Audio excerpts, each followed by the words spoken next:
Hi friends, badusha ఎలా చేయాలో చూద్దామా.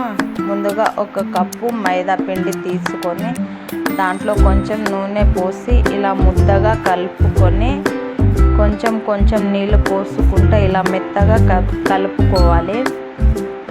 10 నిమిషాల తర్వాత తీసి చూస్తే ఇలా మెత్తగా ఉంటుంది.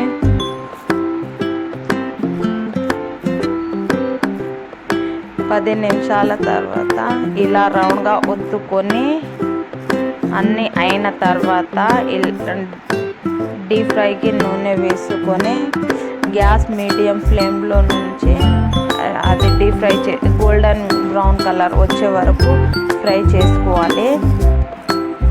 వేరొక బౌల్ తీసుకొని దాంట్లో చక్కెర వేసి చక్కెర పాకం వచ్చేంత వరకు ఇలా జిగురు పాకం వచ్చిన తర్వాత దాంట్లో ఆ బాదుషాలు వేసుకోవాలి.